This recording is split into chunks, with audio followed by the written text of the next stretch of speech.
నోటీసులకి సమాధానం వారికి సవివరంగా ఇచ్చాను. నా ఉద్దేశం నేను చెప్పానండి. ఇందులో అన్పార్లమెంటరీ వర్డ్స్ వచ్చినాయి. అలాగే మేడం గారు ఇప్పుడు నేను వచ్చాను కాబట్టి నా వైపు నేను మాట్లాడుకోవచ్చు. అలా కాకుండా ఎవరైతే దీనికి బాధపడ్డారో వాళ్ళ పాయింట్ ఆఫ్ వ్యూలో కూడా క్వశ్చన్లు అడిగారు. నన్ను అన్నిటికీ సమాధానం చెప్పాను. మేడం గారు ఏమంటారంటే, మీది ఒక ప్రజల్ని ఇన్ఫ్లుయెన్స్ చేసే మీడియా కాబట్టి ఇవాళ మీరు అన్నారు కాబట్టి రేపటి నుంచి అందరూ అయిన దానికి కాని దానికి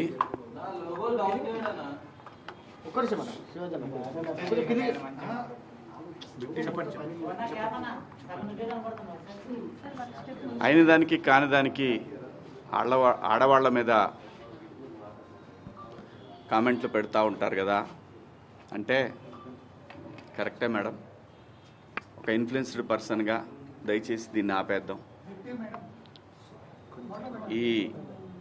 ఎందుకంటే సమాజంలో ఇంకా చాలా విషయాలు ఉన్నాయి.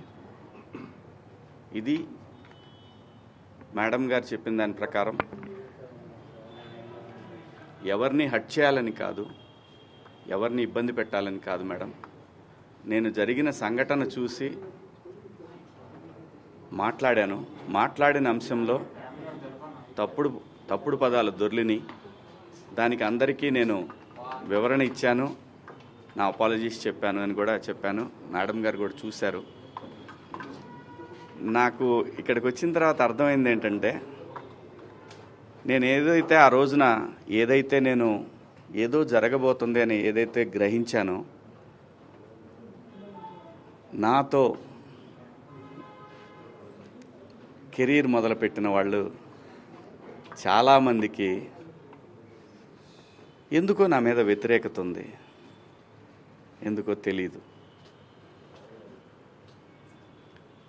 నేను ఒక సందర్భంలో, ఇది బయట తెలిసిన విషయం, ఒక సందర్భంలో ఎందుకు వీళ్ళకి నా మీద కోపం ఎందుకో నాకు తెలీదు. 30 సంవత్సరాలు అయింది నేను ఈ పరిశ్రమకు వచ్చి. ఈ 30 సంవత్సరాల్లో నేను ఏ ఒక్కరిని ఇబ్బంది పెట్టినా ఈ పాటికి ఎప్పుడో బయటకు వచ్చేది. రాలేదు. వచ్చుంటే ఈ పాటికి మీరందరూ నా మీద ఎగబడేవాళ్ళు. చాలామంది నాకు తెలియదు అనుకుంటారు. ఎవరెవరు జూమ్ మీటింగులు పెట్టుకున్నారో, నాతో బాగా ఉండి నాతో మంచిగా మాట్లాడుతూ నా నటనని పొగుడుతూ ఉన్న, నాకు షాకింగ్. ఇంత కుట్ర జరగాలనా నా మీద?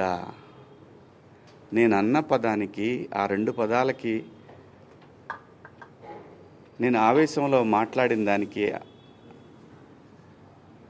నాకు బాగా కావలసిన వాళ్ళు కూడా ఇంత కుట్ర చేయాలన్నా నా మీద? నేను మేడం గారు ఆవిడ ఇది ఒక ప్రభుత్వం యొక్క సంస్థ. వ్యవస్థలను గౌరవించకపోతే సమాజం తప్పుడు దారిలో పడుతుంది, అన్రెస్ట్ ఏర్పడుతుంది. ఆవిడ చాలా హుందాగా, చాలా గౌరవంగా ఈ వ్యవస్థను నడిపిస్తూ ఉన్నారు. ఒక బిడ్డకి చెప్పినట్టు చెప్పారు, ఇది ఇలా తప్పు. నేను అడిగింది ఒకటే మేడం గారిని, మేడం గారు మీరు మీ డ్యూటీ చేశారు, మీరు చేసిన దానికి నేను గౌరవంగా నేను వచ్చి ఒక పౌరుడిగా నా బాధ్యత నేను నిర్వహించాను. ఇక్కడ ఇందాక నేను మాట్లాడిన నా కుట్ర విషయం వేరే, మేడం గారి సందర్భంలో జరిగింది వేరే.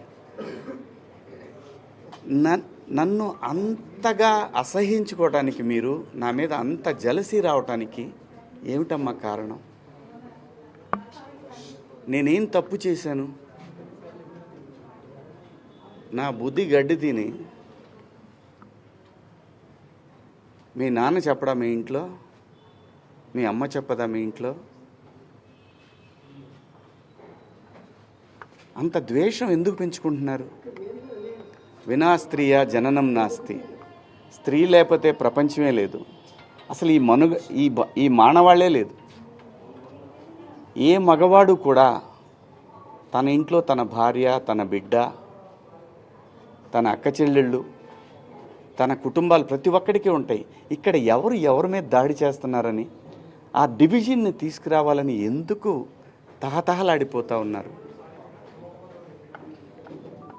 అందరి వాదన ఒకటే, స్త్రీని మహాలక్ష్మిలా చూసుకోవాలనుకుంటారు. ఎవరు బట్టలు ఎలా వేసుకుంటే నాకేంటమ్మా? మీరు ఎలాంటి బట్టలు వేసుకోవాలనేది మీ ఇష్టం. నేను ఒక తండ్రిలాగా నా దగ్గర హీరోయిన్లు అందరూ కూడా నాకు తండ్రిలాగా నేను పాత్రలు చేస్తున్నాను కాబట్టి నా బిడ్డలకు చెప్పినట్టు చెప్పానే కానీ ఇంతకుముందు ఎప్పుడు ఎవరు ఏమీ అనలేదమ్మా. వాళ్ళ మీద మీరు ఇలాగే కంప్లైంట్లు ఇచ్చారా? జూమ్ మీటింగులు పెట్టుకొని మీలో మీరే? ఏమ్మా, పేర్లు పెట్టి అనగలను నేను, కానీ మీరు ఇబ్బంది పడకూడదు. ఇంత కుట్ర చేయాలా నా మీదన? శివాజీ అనేవాడు సినిమా పబ్లిసిటీ కోసం అంత చిల్లరగా దిగజారుతాడా శివాజీ? భారతదేశంలో ఎవరు ఎలా బతకాలనేది రాజ్యాంగం నిర్దేశిస్తుంది, నేను కాదు. ఒకవేళ ఎవరి హక్కులకైనా భంగం కలిగినప్పుడు దానికి ఇలాంటి వ్యవస్థలు ఉంటాయి. సో నాకు అర్థమైంది ఏంటంటే, సలహాలు ఇవ్వటం మానుకోవాలా, సలహాలు ఇవ్వటం, మంచి మాటలు చెప్పటం మానుకోవాలా. ఎవరిదాడికి తెలుసు. ఇక్కడ ఒక్క నిమిషం, అదే చెప్తాను. ఒక్క నిమిషం అమ్మా, నేను చెప్పాలనుకుని చెప్పనండి. మళ్ళీ అంటే నేను అనేది దీన్ని ఇంతటితో ముగించుదామని, ఈ డిస్కషన్ ఇంతటితో ముగిద్దామని చెప్తున్నా. ఎవరి అభిప్రాయాలు వాళ్ళకి తెలుసు. ఇక్కడ మంచి మాటలు చెప్పాను, చెడ్డ మాటలు చెప్పాను అనే దానికి బ్యారియర్ లేదు. Very clear. నేను వాళ్ళు అడిగిన వాటికి సమాధానాలు ఇచ్చాను. వాళ్ళు మళ్ళీ ఏదన్నా ఉంటే నాకు కాల్ చేస్తూ ఉన్నారు, నాకు మెసేజ్ పంపుతా ఉన్నారు. నేను అన్నాను, నా వల్ల ఎవరన్నా ఇబ్బంది పడినాన్ని మీకు నేను ఇబ్బంది పెట్టానని మీకు ఎవరన్నా డైరెక్ట్గా వచ్చి కంప్లైంట్ ఇస్తే అప్పుడు కూడా నేను వచ్చి మీకు సమాధానం చెప్తాను మేడం అని చెప్పాను. థ్యాంక్ యూ అండి. కనిపిస్తుందండి. సో అపాలజీ చెప్పారు, కానీ ప్రకాష్ రాజ్ మాత్రము ఇప్పటికీ చెత్తగా మాట్లాడాడు. శివాజీ ఆడవాళ్ళ పట్ల గౌరవమే లేదు అని చెప్తున్నాడు. ఏం చెప్తారు మీరు? నేను ఇంకా చూడలేదండి, చూసి నాకు చెప్తాను. ఆయన ఏమన్నా సార్, మీరు ఇచ్చిన ఎక్స్ప్లెనేషన్ తోనే ఇప్పుడు ఈ మహిళా కమిషన్ యాక్సెప్ట్ చేశారా సార్? మీ మాటలకి కట్టుబడే ఉన్నారా? కేవలము 2 మాటలే పొరపాటుగా అన్నాను అన్నది మాత్రమే వెనక్కి తీసుకుంటున్నారు. వాళ్ళకి ఏవైతే నచ్చలేదో వాటికి నేను క్షమాపణ చెప్పాను. నేను ఇచ్చిన స్టేట్మెంట్ అలాగే ఉంది కదా, దాన్ని నేను వెనక్కి తీసుకున్నది ఆగుతుందా? కాదు కదా. నేను మంచి చెప్పటం తప్పు అనేది నాకు అర్థమైంది.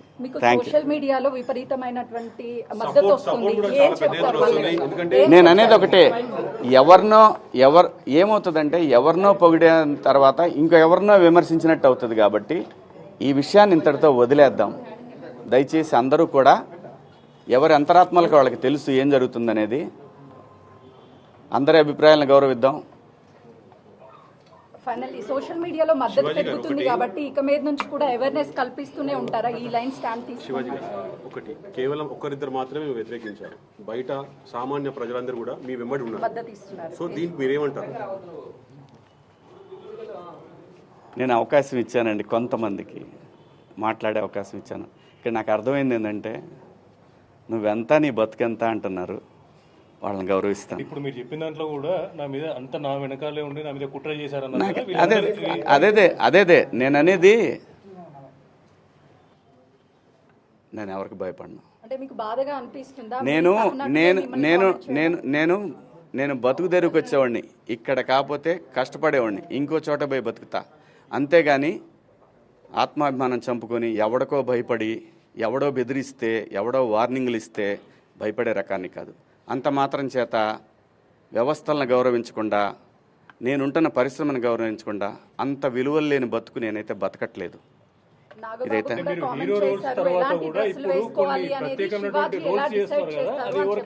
అదే నా